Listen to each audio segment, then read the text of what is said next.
Yo, this is Blind Cat Customs back at it again with another project. We're doing the date night jar. Valentine's is just around the corner, and maybe if you want to think about doing a new project or sell a couple, this has been a big hit. I sell a lot locally, just on my Facebook and things like that. So I hope some of you will take this project and just create it for your significant other, or maybe just try to sell it around and make a couple extra dollars. This file I'm going to attach to the description so you can just download it, use it. You practically don't even have to watch this video, but if you want to learn and you're a beginner and you want to kind of learn a little bit more about Lightburn and things like that, I'm going to have some cool little tips and tricks in Lightburn, as well as I'm going to talk about the products I use and some examples. So just to dive right in, this is like the cute date night jar. These are the hearts in there. It fits, I think this jar fits about 100 really nicely, but you can add all 112 if you really want to push them in. So really cool, really fun, and if you saw that video of me pulling the sheet out, it's probably one of the best feelings, seeing them drop after the laser hits it and just pulling out that sheet and seeing all of them pretty much drop through. So hope you guys liked that, and let's get started. To begin, I'm going to just go over some of the products and how you can sell, or things like that. So this is Hobby Lobby. I use this jar. This is the jar like I just showed, quite big, and it's $4 on sale. Originally it's $8, but what really I do is, like, every other week it feels like this is on sale. So I know this is for sure on their frames at Hobby Lobby. I know custom frames is always 50% off, so it doesn't really make sense to have the discount, but I digress. I know frames is always every other week is 50% off, so whenever I want to get floating frames, like for those maps, if you saw my last video, or get jars, I just go in the weeks when they have the discount and I just buy a couple extra. So if you are seeing it at the $8, just wait a week if you can and just spend the $4. And then people ask about wood. This is my main to go to. So for maps and things that I want a little thicker, I really use this product. It's always been tried and true, not sponsored or anything like that. I just like this product. Anytime I take a big sheet, plywood sheet, even though it says, the maple and all that stuff, it never cuts well. I have some inconsistencies, a lot of knots. For some reason, even though they use the same company, whenever I get it, this Project Panel boards, I mean, it's pretty much perfect. And you can even go through the comments. I think a lot of them are the same with me, that they're using it for laser cutting as well. For this project, for the hearts, I use this product. It is a little expensive initially, but if you see, it's 36 pack for 12 by 24. So it's about $3.50, $4 after tax when you boil it down. So not a bad per unit price, but it is a hefty cost of $100. But I really like it, and probably 99% of my projects I can fit within the 12 by 24. So I think it's a great deal. I love it. It came perfectly for me. So this is the size I'm going to be looking at, is that 12 by 24. So if you wanted to know where I'm getting these products, just that's where it is. So with that, per sheet, that's about $4, maybe $5 with tax, and that's about $4, $5 with tax, so $10. You got yourself a date night jar with some of your time on the laser cutter. I just want to kind of compare that to some of these Etsy ones. If you look, a lot of these jars are going for that $25 range. This is $20, $30, $24. So they might have different shapes and stuff like that, but again, it's very doable at the cost, kind of double that cost and use that. So very nice, and very easy to profit off of this. All right, so let's begin with the actual project. How would I create this from scratch? I created these hearts in Photoshop, but for like a beginner level, let me just create a new Lightburn window. If you don't have Photoshop, I'm just going to show you a simple way. We're going to first do the wood size. I like just to create a rectangle. And then this little lock and unlock just means I'll keep the proportions or not keep the proportions. So since I'm going to make this the size, the 12 by 24, I'm going to keep it unlocked. But I'm just going to lock it up because I know when I get to the hearts, I'm gonna want the proportions right. And it's set on fill right now, but I'm going to set it to line. Just letting you know, if you do open it and it's totally not filled, even though your mode says filled, go to Edit, Settings, and there's a button called, where is it? Fill Rendering, right here. It does make it a little slower. I've never had issues, to be honest. But if you have that unselected, even though it's filled, it won't fill. So if you see on my side and you're like, well, how the heck is that happening? That's how it's happening. So filled. All right, cool. But I'm just going to make it a line. And for my sake and for my organization, when it comes to frames of wood, I just set it to blue. I don't know why, I just do. And then now let's go to the heart side. What I easily do is I just grab a heart online. So let me push that over, heart, clip art. If you're doing much more than just getting a shape from clip art, I would suggest not to. But since it is just a quick heart design, I don't think it's that big of a deal. I mean, a heart is a heart. But just like I said, for that sanity, I did make it in Photoshop, the original one, so there's absolutely no backlash on that. And I'm just gonna paste the address. I want copy. Where's the copy image? There we go. Copy image. I'm gonna paste that, and now we have the heart. To remove the background, I'm going to right click on the image after you select it and then trace image. You'll notice with black and white images it's pretty trace, and I actually don't like that little bump, so I'm going to remove that and just find another image real quick under the clip art. Let's go here, copy image, paste, and then click on it, right click, trace image, and you'll notice we have that. And now we can move the image away, remove that, and now we have our heart. I'm going to click on this, and you'll notice that everything is selected. I want to remove this inner line, so to remove that, I'm going to click, right click, and then ungroup. Whenever you trace an image, all lines are going to be grouped automatically. So now I can click on one line or the other line, and I'm going to just remove that. For anything that I'm cutting, just like the border that is blue, I make it red for cut. All right, and then now we're going to resize it. So like I said, if you want to keep the proportions correct or the same, you have to keep that lock there. So now I can just go to height. I believe we're going to be doing like 1.4. All right, and now I'm going to just push this in the corner. I try to give myself a little bit of space just in case the wood's a little smaller than expected. All right, and now you can add the hearts across and down, but I think to make it a little easier later down the road, I'm going to add a sample text across sample text first, and then center it to the heart, and then do it, because it's a lot easier just to replace text and add the text, center it, and do all that. All right, so let's just say whiskey bar. Beautiful.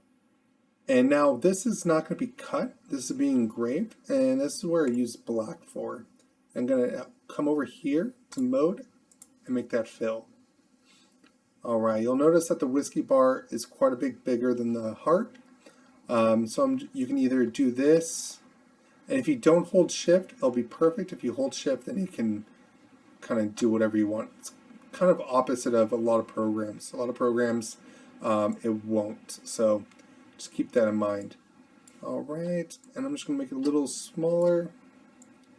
And again, you can come up here to height and change that as well, or just hit the down arrow and it'll give you kind of like preset ones. So I like that size, but I know other dates or date ideas are going to be a little larger. So to kind of make that, I want to get a little bit of room. Maybe let's make it like 2.8. There we go. That's a little bit better. And then now I want to center it to the heart. So I'm going to kind of move it just to kind of show you what I'm talking about. I'm going to click on the text first, press shift and hold shift, and then click on the heart. So now we have both selected. And then you can hit this little bullseye. And now that bullseye makes it vertically and horizontally centered. Another thing you could have done was just do center on the horizontal and then center on the vertical. That would have done the same thing. Another thing on selecting, you could select and hold shift and select that like I just did, or you can just click and drag and you can do it as well. For a beginner, you might not know, if you go from right to left, you'll notice it's green. But if you do the opposite, from left to right, it's red. So you'll notice red, green, red, green. And you might be wondering what the difference is. So the green, the right to left, means if you touch it, it's going to grab it. So even if I grab the smallest pixel, it'll grab the red. If I do the same thing from left to right and try to do it, even if I did it a lot, it won't pick it up. You have to encompass the whole thing to grab it. So if I really wanted the whiskey and I just didn't want to click it, or if they were ungrouped and I wanted to get all of it, you can do it that way. So if I wanted to do the whole thing, I can do it there, or I can just touch and grab the whole thing. So quick tip on that. And while these are selected, I'm going to group them. It just makes it easier when I'm pushing over and wanting to center everything. Makes it a little easier when items are grouped. So now when I just select one, since it is grouped, it'll select everything. Alright, now we're just going to make some copies.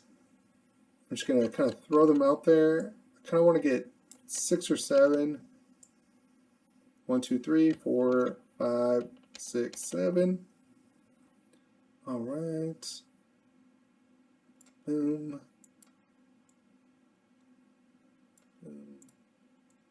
Alright, there we go. And you'll notice that I need to work on my spacing. So I'm going to give up maybe a little room over here. Give a little room over here. And now what I'm going to do is I'm going to select the ends. So now I'm going to go click, shift, hold. Click the other ends. And now I'm going to grab everything else. Just like that. And now I want all these to be on the same height. So now what I can just do is click on that and align top.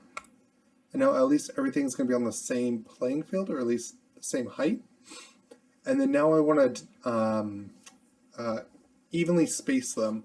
So now I can come over here, distribute. So that distribute would actually distribute the other way. This one will be spaced vertically or horizontally. So now it's all evenly spaced as well. Beautiful. Now I'm going to just grab all of these, then Control C, Control V. And now I'm just going to click and drag and give it a little bit of space. Just to let you know, you might have to give a little extra space, or you can even bump it maybe even a little closer. It depends on your laser and if you care about that burning effect. So, for example, maybe you have a lower power laser and you have to push all the power, and it might create some smoke or some smoke or overburn on the piece of wood. Kind of like an example, I have like one right here where I overpowered it. You see that little burn right up there? Or compared to something like this where it's a pretty clean cut. You don't see any burn effect. So if you have that and you don't want to sand, maybe give a little extra space and just use more wood. But if you have a better laser and maybe a better air assist, that helps a lot.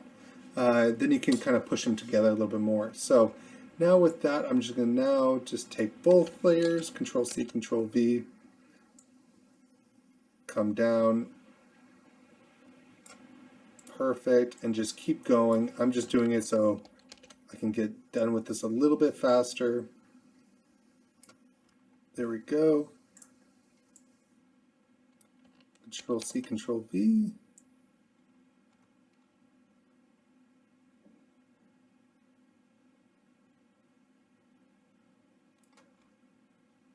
Beautiful. And I think I can probably fit one more in there, so I'm going to Control C, Control V for the final one. Beautiful. And you'll notice I'm pretty tight on this side. I must have just, kind of missed that. But again, I'm going to give you the nicer file in the description. So it is all perfectly symmetrical. So don't worry about it if this one is kind of showing off a little tight on the one edge. You won't be getting that. This is for an example.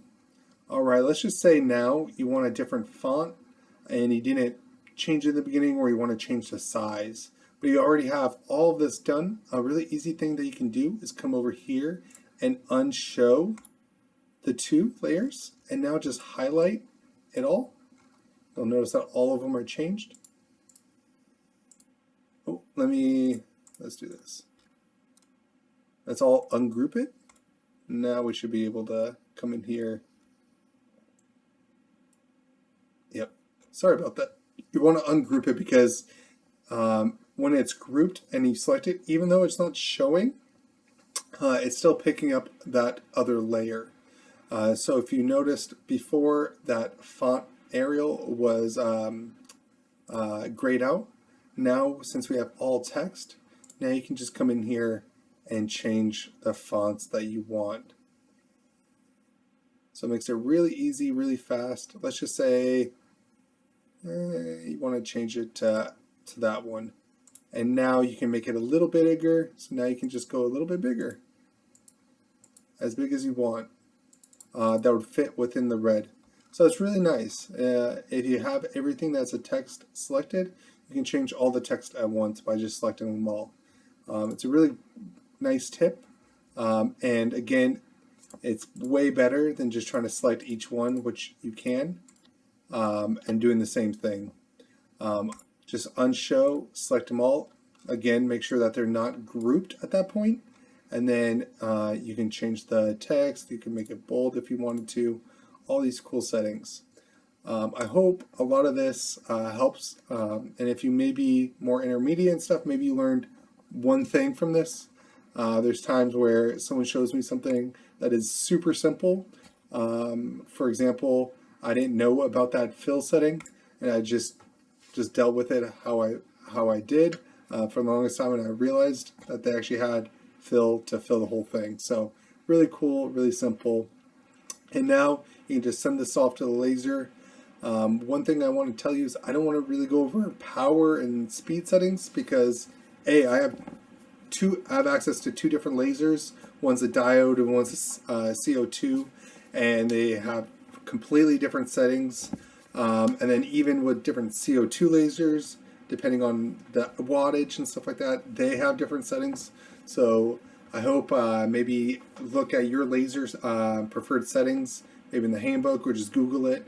They would give a rough estimate for wood and acrylics and things like that. So again, it's kind of hard to give you a power setting or a speed setting without really knowing each layer, or not each layer, each machine that you have. So I'm not going to really be going over that.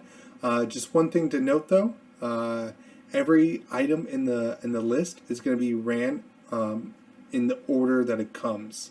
So for example, right here, right now, since all the outputs are on, it would run the blue first, then run the red, then run the fill. I'm gonna always turn off the output for the wood size unless I'm gonna make sure that the laser is going to be hitting the wood. But once I'm ready and I have the wood there, I'm going to turn that off. And I always like to do the fill before the cut. The reason being is, like you saw in the previous video, the wood might drop just slightly if you cut it out. So if you cut it out and it falls and you try to then engrave it, when it falls that little bit, the autofocus is not to that level now, and then B, it might move or shift once it does fall, especially with different air assists. So I always engrave first and then cut, and it always works out perfectly that way. So make sure that if you're going to be doing that, put your fill layer on top of your cutting layer, and that's about it. Again, the jar is about $5 with tax. The wood per sheet is about $5 with tax. And you can get this done for about $10 and sell them about from $20 to $30. So it's pretty fun, it's pretty cool, and it's very fast. Once you cut these out, you can kind of just throw them in the jars. I just did this sheet today, and it took about, I think, an hour and 10 minutes for all these pieces to be engraved and cut. If you want to take it to a step further, I like to do a quick sanding. So after it's cut out and you saw me pull that sheet of wood out, I place it on the sanding desk. I put all the pieces in the hearts and just do a quick sanding with an audible sander, and then I do a quick stain, just a light stain. So if you want to add those little pieces, I mean, maybe a dollar for the disc and stain and wait time, things like that. But it gives a really nice look once it's all done, and it has a little bit of sheen to it. So anyways, thought this would be a fun little project for the holidays, and just wanted to share it. And thanks again for all the support. My first video for the laser cut maps went way better than I expected. I got some subscribers, and I hope I'll be creating some more videos like this, and maybe even some more advanced ones. I have this acrylic project that I'm working on, and I'm really excited to kind of engineer it out a little bit. This is kind of a test one phase, so I hope to show you what it is. Very exciting. It deals with plants, so stay tuned. Thank you. Bye.